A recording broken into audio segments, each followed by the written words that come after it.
અરે પેલા ક્યાં કોઈને મંગળ નડતો હતો ભરતભાઈ? બરાબર છે. આપણા વડીલોને પૂછીએ તમને કોઈ મંગળ નડેલો? તો કે ભાઈ મંગળ ને ઘરે ક્યાં આવવા દીધો? વાડીએથી ઘઉં દાનમાં દઈ દીધા. બરાબર છે. મંગળ નું દાન પરબારું કર્યું. મંગળ ઘરે ધક્કો હેનો ખાય? માણસ મરે છે પણ માણસની ઈચ્છા ક્યારેય મરતી નથી. આપણું શાસ્ત્ર એટલું મહાન છે કે આકાશમાં બનનારી ઘટનાઓ એની પણ પૃથ્વી ઉપર બેઠા બેઠા કે જીવનમાં શું કરવું શું ન કરવું, પિતૃ હોય છે કે નથી હોતા. કથા જે છે એ મોક્ષદાયીની છે, તો કથા કરવાથી ખરેખર જે છે એ પિતૃઓને મોક્ષ મળે છે. તો જેવી રીતે પરીક્ષિતને લેવા માટે ભગવાનનું વિમાન આવ્યું, આજે પણ એ વિમાન ચોક્કસ આવે. વ્યાસપીઠ ઉપરથી કોઈ પણ ધર્મનું, કોઈ સંપ્રદાયનું, કોઈનું ખંડન કે મંડન ખરેખર કરવું જોઈએ નહીં. પૂજ્ય બાપજી ડોંગરેજી મહારાજ એમ કહેતા કથામાં કે સિદ્ધાંત છે ને દ્રષ્ટાંત વગર મગજમાં બરોબર ઉતરતો નથી. વ્યાસ ગાદી કોઈ સામાન્ય ગાદી નથી, ધર્મની ગાદી છે. ધર્મની ગાદી છે, ભગવાનનો ખોળો છે. તો ગુજરાતનું ઘરેણું ચેનલની અંદર એવા જે ઘરેણું જે છે એ આપણું કથાકાર શ્રી વિશાલ દાદા ભટ્ટ જે છે એ આપણી સાથે છે. તો સૌ પ્રથમ જે છે આગળ આપણે ચર્ચા કરીશું કથા વિશે, પરંતુ પ્રથમ એક શ્લોકથી જે છે આપણે શરૂઆત કરીએ. જય શ્રી કૃષ્ણ. ગુજરાતનું ઘરેણું ચેનલના માધ્યમથી આજ આપણી સમક્ષ આવવાનું થયું, તો સૌથી પહેલા બધાને જાજાથી જય શ્રી કૃષ્ણ. એવા ભરતભાઈ પધાર્યા છે, એનો એવો ભાવ છે કે દરેક વ્યક્તિ સુધી કથા શું છે, કથાનું મહત્વ શું છે, કથા શા માટે કરવી જોઈએ, એ દરેક પ્રશ્નોને લઈને આવ્યા છે. સમાજ સુધી દરેક વાતની સત્યતા પહોંચે એટલા માટે એમનો પ્રયત્ન છે. પ્રથમ તો એને ખૂબ ખૂબ સાધુવાદ. ભગવાનના ચરણની વંદના કરી અને આપણે સૌ આ કાર્યક્રમની અંદર જોડાઈએ. ભગવાન ઠાકોરજીની વંદના કરીએ. સચ્ચિદાનંદ રૂપાય વિશ્વોત્પત્યાદિ હેતવે તાપત્રય વિનાશાય શ્રી કૃષ્ણાય વયમ નમઃ. કથા સાંભળતા હોય તો એમાં લખેલું એક પરંપરાગત વક્તા, તો પરંપરાગત વક્તા શું છે એના વિશે થોડીક વાત કરજો. હું આજે સતત ચોથી પેઢીએ ભગવાનના ગુણાનુવાદ ગાઉં છું. અમારી પેઢીમાં સતત ચોથી પેઢીએ હું વક્તા બન્યો છું. ઈશ્વરની કૃપા છે, આ કોઈ પ્રયત્નનું ફળ છે નહીં. પરંપરાગત વક્તા એટલે પેઢી દર પેઢી જે કથા કરી રહ્યા છીએ. મારા જીવનમાં મેં ઘણી કથાઓ કરી. શ્રીમદ ભાગવત, રામકથા, દેવી ભાગવત, ભગવાન મહાદેવનું શિવપુરાણ. મારા પિતાજી પૂજ્ય ભાર્ગવ દાદા એ પણ એના જીવનમાં હાલમાં સતત 450 થી વધારે ભગવત કથાઓ ગાઈ ચૂક્યા છે. 450 થી વધારે. મારા પૂજ્ય દાદાજી એવા હરિશંકર દાદા, એમણે પણ પોતાના જીવનમાં 550 થી વધારે કથાઓ સૌરાષ્ટ્રમાં કરેલી અને સૌરાષ્ટ્રના દરેક ગામડામાં આજે લોકો એને નામથી પણ ઓળખે. મારા પરદાદા પ્રાગજી દાદા, એમણે પણ એના જીવનમાં ઘણી જ રામકથાઓ, એ પ્રખર રામાયણી તરીકે પ્રખ્યાત હતા. હા, અને એનું જ્યોતિષ એવું હતું કે ઘડી પલનું કે એની પાસે એ ભગવાનની કૃપાનો પ્રસાદ એક એમ.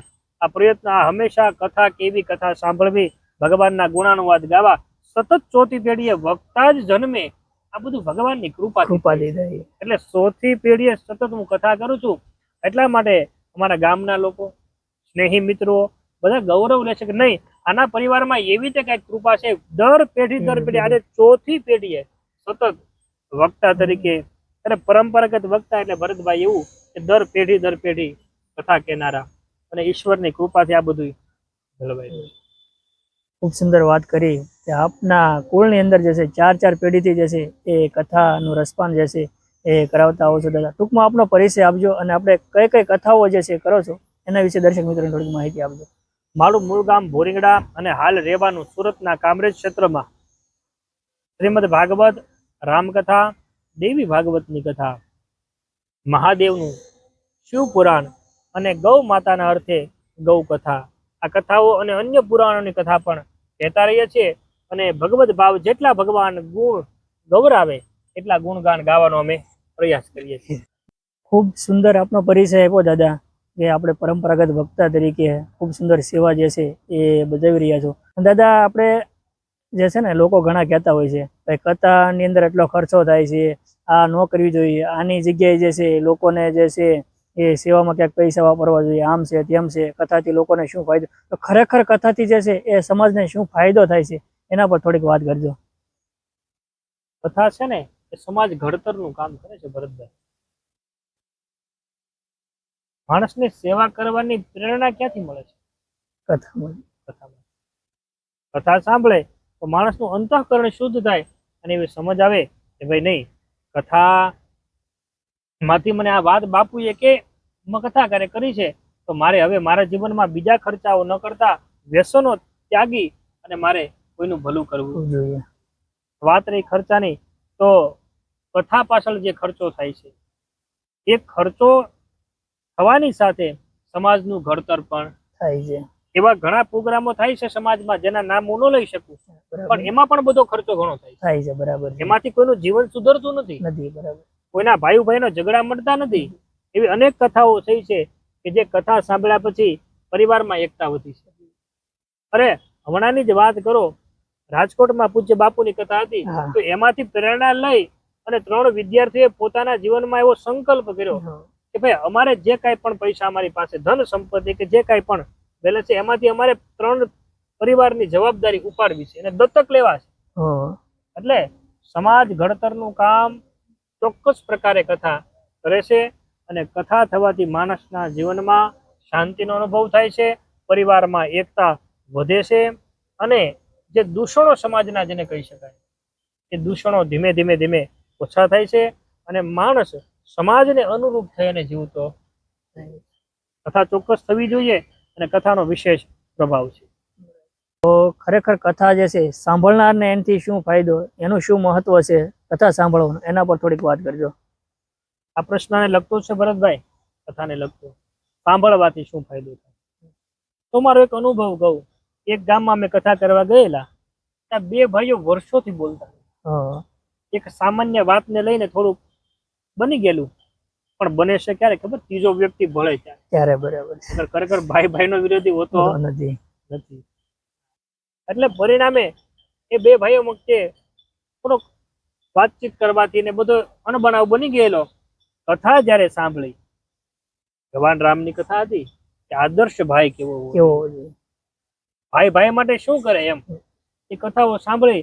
એટલે બંને ભાઈઓ અલગ અલગ બેસીને કથા સાંભળતા હતા, પણ સાંજ થઈને એટલે નક્કી કરી લીધું કે ભાઈ બધા વેરભાવ ભૂલી જવા છે. તો રામ અને લક્ષ્મણે આવે ભાઈની ભક્તિ કરી હોય, આવું જીવન જીવા હોય તો આપણે વેરભાવ ભૂલી જવા છે. એટલે કથાથી, હા ભરતભાઈ ચોક્કસ, કથા થવાથી મનુષ્યના જીવનમાં એક નવો સૂર્ય ઉગે છે. રામચરિત માનસની કથા, દરેક કથામાં એ વિસ્તૃત વર્ણન છે ભાઈ. આદર્શ ભાઈ કેવો હોય એ ઉદાહરણ કોણ પૂરું પાડે? કથા પૂરી પાડે. આજના છોકરાને બીજી વાર દૂધની થેલી લેવા મોકલવું હોય તો ના પાડી દીધી, પણ એને કોક દિવસ હું તો એમ કહું બાળકોને પરિવારને કથામાં લઈને આવો, કથા સંભળાવો અને કહો જો આ ભગવાન રામ અખંડ ભુવનનો અધિપતિ પિતાના વચન ખાતર 14 વર્ષ વનમાં ગયો, એમ કહી શકે ને? કહી શકે કે ભાઈ નહીં જાવ એમ? ભાઈ નહીં કહે, કારણ કે પિતા અને પતે પુત્રની શું ફરજ છે એ રામકથા બતાવે છે. બરાબર. પત્નીની શું ફરજ છે પતિ પ્રત્યે, કે સીતા મૈયાનું તમે યોગદાન વાંચો, તમે કથા સાંભળો તો તમને ખબર પડે. લક્ષ્મણે શું ભોગ આપ્યો, ભરતે શું ભોગ આપ્યો, એ તમે જો કથા સાંભળો તો તમને. અને કથા છે ને એ માત્ર સાંભળવા માટે ભરતભાઈ હોતી નથી, કથા જીવનમાં ઉતારવા માટે હોય છે. કથાથી ચોક્કસ સાંભળનારને ફાયદો થાય છે અને પરિવારમાં સમાજમાં એકતા વધે છે. તો ખરેખર કથા કરનાર, કથાકારના કેવા ગુણ હોય છે એના ઉપર થોડીક વાત કરજો. કથાનો વક્તા કેવો હોવો જોઈએ? કથાનો વક્તા કેવો હોવો જોઈએ? વિરક્તો વૈષ્ણવો વિપ્રો વેદ શાસ્ત્ર વિશુદ્ધિકૃત દૃષ્ટાંત કુશલો ધીરો વક્તા કાર્યથી નિષ્ઠુર. આ ભાગવતની અંદર, મહાત્માની અંદર બતાવવામાં આવ્યું છે તો તમારે ભાગવતની કથા પિતૃ મોક્ષાર્થે કરાવી, કોઈના ગતિના અર્થે કરાવી, વક્તા કેવો હોવો જોઈએ? પ્રથમ લખ્યું છે વિરક્ત, જેને કોઈ આસક્તિ નથી, એ પોતે વિરક્ત જીવન જીવતું. વિરક્તનો અર્થ એવો નથી કે જંગલમાં જઈ વહી જવું. બરાબર. સંન્યાસનો અર્થ કદાપી એવો નથી કે જંગલ, પણ આશા તૃષ્ણા જેને નથી એ વિરક્ત છે. વૈષ્ણવ કહેતા કોઈ સાંપ્રદાયિક વાત ભાગવતમાં કદાપી આવે નહીં. વારંવાર કથામાં કહું કે કોઈ હરિભગત નામનો શબ્દ આવે અથવા તો વૈષ્ણવ નામનો શબ્દ આવે તો કોઈ એને સંપ્રદાય સાથે ન જોડતા. બરાબર. શ્રીમદ ભાગવત કોઈ સાંપ્રદાયિક ગ્રંથ થોડો છે. બરાબર. વૈષ્ણવ એટલે એવો જીવ જેના માટે ભગવાન સર્વસ્વ છે, જે ભગવાનને વગર જેને ચાલતું નથી. એટલે વેરક્તો વૈષ્ણવ, વૈષ્ણવ કહેતા એવો કથાકાર, એવો વક્તા કે જેને ભગવાનમાં અનન્ય ભાવ હોય, પોતે પણ ભક્તિ કરતો હોય, પોતે પણ ભક્તિ માર્ગમાં હોય. વિરક્તો વૈષ્ણવો વિપ્ર, વિપ્ર કહેતા થાય બ્રાહ્મણ. તથા કોઈના મોક્ષાર્થે કરવામાં આવે તો જેનું શરીર બ્રાહ્મણનું ભગવાને જેને શરીર આપ્યું છે એવો વક્તા ચોક્કસ હોવો જોઈએ. ભાગવતની કથા મોક્ષાર્થે કરવામાં આવે છે તો ભાગવતજીનું વચન છે કે મારો આશ્રય કરીને મુક્ત બનાવવું. તો ભાગવતમાં એવું પણ વચન છે કે કથા કહેનાર વિપ્ર હોવો જોઈએ. બધું બની શકાય ભરતભાઈ? આપણે તો ઉપાધિ લેવી હોય કે ભાઈ હાલો આપણે મહંત કેવરાવું છે, આશ્રમ બનાવો તો મહંત બની જાય. બની જવાય. બરાબર. કપડા બીજા પહેરી લો, સાધુ સાધુ, બાપુ બાપુ બધા કરવા મળે. પણ તમે સાંભળ્યું છે કે ભાઈ ફલાણા ભાઈ બ્રાહ્મણ બની જાય? કારણ કે ભગવાન અધિકાર આપે છે. બરાબર. ભગવાન એવો જીવ બનાવે છે અને બ્રાહ્મણનો અવતાર આમનામ થોડો મળે છે. ભગવાનની કૃપાથી પૂર્વજન્મના કર્મના આધારે પિતાજીમાં સ્પષ્ટતા કરી છે. એટલે ચોક્કસ દરેક દર્શક મિત્રોને કે તમે કોઈના મોક્ષાર્થે જો ભાગવતની કથા કરાવો છો, પિતૃ મોક્ષાર્થે કથા કરાવો છો તો ચોક્કસ વક્તા બ્રાહ્મણ. વિરક્તો વૈષ્ણવ વિપ્ર વેદ શાસ્ત્ર વિશુદ્ધિકૃત. વેદ અને શાસ્ત્રના જે સિદ્ધાંતો છે એને સરળ કરી અને સમજાવો, અઘરા કરીને નહીં. સરળ. સમાજ જેવો બેઠો છે ભાઈ સામે કથા સાંભળવાળા લોકો, એની જે સમજણ છે એ પ્રમાણે સરળ કરી અને સમજાવી શકે એવો વક્તા હોવો જોઈએ. વિરક્તો વૈષ્ણવ વિપ્ર વેદ શાસ્ત્ર વિશુદ્ધિકૃત દ્રષ્ટાંત કુશલો ધીરો. દ્રષ્ટાંત આપવામાં સક્ષમ હોવું જોઈએ. પૂજ્ય બાપજી ડોંગરેજી મહારાજ એમ કહેતા કથામાં કે સિદ્ધાંત છે ને દ્રષ્ટાંત વગર મગજમાં બરોબર ઉતરતો નથી. કોઈ પણ વાતને સમજાવવા માટે દ્રષ્ટાંત આપવામાં આવે છે. ભાગવત છે ને 18,000 શ્લોકોનો ગ્રંથ છે. એ વેદ પુરાણોનો સાર છે. વેદ અને પુરાણની વાણી જે છે, જે શાસ્ત્રોની વાણી છે, એ વાણીને જ દ્રષ્ટાંત દ્વારા સમજાવવામાં આવી છે. એટલે દ્રષ્ટાંત કુશલો ધીરો, દ્રષ્ટાંત આપવામાં સક્ષમ અને ધીરતા વાળો આવો ભક્તા. અને સંતોષી તો બ્રાહ્મણનો ધર્મ છે. બ્રાહ્મણના 6 કર્તવ્ય છે ભરતભાઈ: દાન દેવું અને લેવું, યજ્ઞ કરવો અને કરાવવો, ભણવું અને ભણાવવું. એટલે બ્રાહ્મણ પણ સંતોષી હોય એવો વક્તા હોય તો એ કથાની ખરેખર સારી એવી એનું ફળ પ્રાપ્ત થાય. હવે ખૂબ સુંદર વાત કરી આપણે વક્તા વિશે. તો વ્યાસપીઠ ઉપર બેહી અને કથાકાર કથા કરતા હોય છે તો વ્યાસપીઠની શું મર્યાદા હોય છે એના પર થોડીક વાત કરજો. વ્યાસ ગાદી કોઈ સામાન્ય ગાદી નથી, ધર્મની ગાદી છે. ધર્મની ગાદી છે. ભગવાનનો ખોળો છે. બરાબર છે.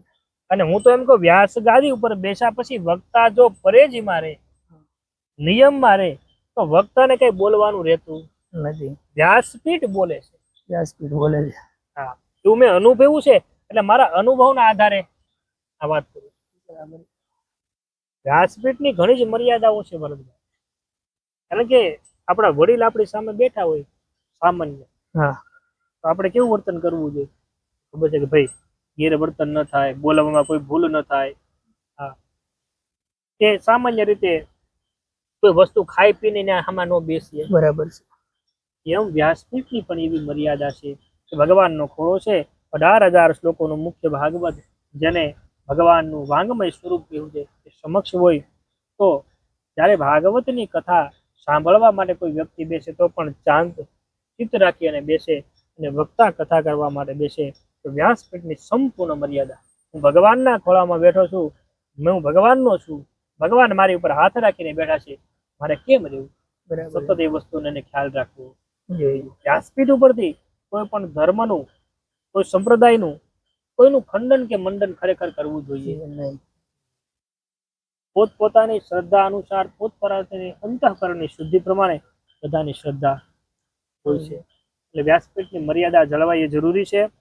અને વ્યાસપીઠની જો તમે મર્યાદા જાળવો તો વ્યાસપીઠ પણ તમારી તમને માં હા, એ બાપ છે ને એ દીકરાને કોઈ દિવસ હાનિ ન પહોંચવા દે. બરાબર. બાપ બેઠો છે ને ત્યાં સુધી એના દીકરાને કઈ કહેવાય ને શું કામ? તો કે બાપ છે એમના વ્યાસપીઠની જો મર્યાદા રાખો, વ્યાસપીઠ તમારી મર્યાદા રાખે. રાખશે 100%. અને ભગવાનના ખોળામાં પ્રહલાદ એની વાત નથી કે આપણે કરી હોલિકા વાળી. ભગવાનનો માથે હાથ હોય એટલે કઈ થાય? નો ભગવાનના ખોળામાં જે બેઠો હોય એને કોની ચિંતા હોય? બરાબર છે. વ્યાસપીઠની જો મર્યાદા જાળવવામાં આવે તો ચોક્કસ સારું થાય છે. અને વ્યાસપીઠની મર્યાદાથી એની મર્યાદા વધે છે. અને વ્યાસપીઠનું જેવું સ્થાન છે ઊંચું, એવું સ્થાન સમાજમાં એ વક્તાને પણ પ્રાપ્ત થતું હોય છે. ખૂબ સુંદર વાત કરી દાદા આપણે વ્યાસપીઠની મર્યાદા વિશે. અને શ્રોતાની શું મર્યાદા હોય છે, શ્રોતા કેવો હોવો જોઈએ એના પર થોડીક વાત કરજો. ભાગવતના મહાત્માની અંદર વક્તા અને શ્રોતાના લક્ષણો બતાવે છે. શ્રોતા છે ને ભાઈ, પ્રથમ તો જિજ્ઞાસુ હોવું જોઈએ. બરાબર. એ જિજ્ઞાસ હોવું જોઈએ ભગવાનની કથા સાંભળવા. અને વક્તા જે કહે એ વચનમાં એને શ્રદ્ધા હોવી જોઈએ. શ્રદ્ધા હોવી જોઈએ. એટલે પ્રથમ તો જિજ્ઞાસુ હોવું જોઈએ. બીજું તો કે શ્રદ્ધાવાન હોવું જોઈએ. શ્રદ્ધાવાન. સંદેહ કરે એવો ન હોવો જોઈએ. બરાબર છે. એ કથા છે, શાસ્ત્રના વચન છે ને ભાઈ, એ દરિયો છે. દરિયો છે. બરાબર. અને આપણું મન છે ને એક નાનો વાટકો, કે સમુદ્ર કદાપી એની અંદર નહીં સમજે. બરાબર છે. નેતિ નેતિ જા વેદ કહે છે, વેદ પણ એ વાણીને કહેતા કહેતા નેતિ નેતિ કહીને હાથ જોડીને ઊભા રહી ગયા, કરબદ્ધ થઈ ગયા. તો શું આપણે એ વાતને સમજી નહીં? આપણે એમાં શ્રદ્ધા રાખવી. ગુરુના વચનમાં શ્રદ્ધા, વિશ્વાસ, દ્રઢતા અને જિજ્ઞાસા સાથે કથા સાંભળવી. સંદેહ હોય ને એ કથા કોઈ દિવસ ફળ આપતી નથી. સંદેહ હોય એવો મંત્ર કદાપી સિદ્ધ થતો નથી. નથી. એટલા માટે કીધું છે કે શ્રોતા છે એને શાસ્ત્રના વચનમાં શ્રદ્ધા રાખવી, દીનતાનો ભાવ રાખવો, અને એક આસન એટલે એક જ જગ્યાએ બેસવું એમ નહીં. બસ ત્યારે તો એક આસન નો અર્થ એવો લોકો કરે છે કે ભાઈ આપણી જગ્યા હોય ત્યાં જ આપણે બેસવું. બરાબર. ત્યાં જો કોઈ બેઠું હોય તો એને ધક્કો મારીને આઘા કરી દેવાના, પછી કહેવાનું ભાઈ મારી જગ્યા. હા, બરાબર. એમ વાત નથી. એક આસનનો અર્થ છે સ્થિરતાથી, એકાગ્રતાથી કથામાં બેસવાનું અને ભગવાનનો જપ કરતા કરતા ભગવાનની કથા સાંભળવાની. અને ભગવાનની કથા સાંભળો ત્યારે મુખમાં ભગવાનનું નામ હોવું જોઈએ. અન્ય કોઈ પ્રવૃત્તિ કરતા કરતા અથવા તો કોઈ મોઢામાં કોઈ વ્યસન કરતા હોય તો વસ્તુ રાખીને પણ ભગવાનની કથા સાંભળવી ન જોઈએ. આ યોગ્ય શ્રોતાના લક્ષણો છે. અને પરેજી સાથે કથા સાંભળવામાં આવે તો જ ફળદાયી થાય ભરતભાઈ. બરાબર છે. ફળદાયી થતી નથી. ડાયાબિટીસ છે, દવા સારામાં સારા ડોક્ટર પાસેથી લઈ આવ્યા હા. કે ભાઈ આ તમે પીવો એટલે મોટી જ જાય ડાયાબિટીસ. તમને દવા પી છે બરોબર, અને પાછા ડોક્ટર સાહેબ કાંઈ ફેર પડતો નથી. ડોક્ટર વિચાર કરે દવા તો બરોબર આપી, પણ તમે કેવી રીતે? કે ભાઈ દવા પીને પછી તો બરફી ખાવ તો એ ફળે નહીં. એટલા માટે કીધું વક્તા અને શ્રોતાના અમુક લક્ષણો બતાવ્યા છે. એ લક્ષણોને ધ્યાનમાં રાખી કથા કહેવામાં આવે, કથા સાંભળવામાં આવે તો જેવી રીતે પરીક્ષિતને લેવા માટે ભગવાનનું વિમાન આવ્યું, આજે પણ એ વિમાન ચોક્કસ આવે. બરાબર છે. ખૂબ સુંદર વાત કરી. શ્રોતા તરીકે લોકો કથા તો બધા સાંભળે છે, પણ કથા જે છે બહુ ઓછા લોકોની અંદર બેસતી હોય છે, કારણ કે એનો જે છે એ સાંભળવાનો ભાવ જે હોય એ પ્રમાણે એ ફળ આપે છે. હવે આપણે આગળ વાત એવી, કથા જે છે એ મોક્ષદાયીની છે, તો કથા કરવાથી ખરેખર જે છે એ પિતૃઓને મોક્ષ મળે છે? એના પર થોડીક વાત કરજો. ચોક્કસથી કથા કરવાથી ભરતભાઈ પિતૃઓની ગતિ થાય છે. મોક્ષ વ્યક્તિએ સ્વયં લેવાનો. મોક્ષ છે એ વ્યક્તિએ શ્વાસ વ્યક્તિને પોતાને લેવા પડે. બરાબર છે. તમે મારા શ્વાસ લો એવું બને નહીં. એટલે મોક્ષ વ્યક્તિને સ્વયં લેવાનો હોય. કથા કરવાથી જીવની સદગતિ.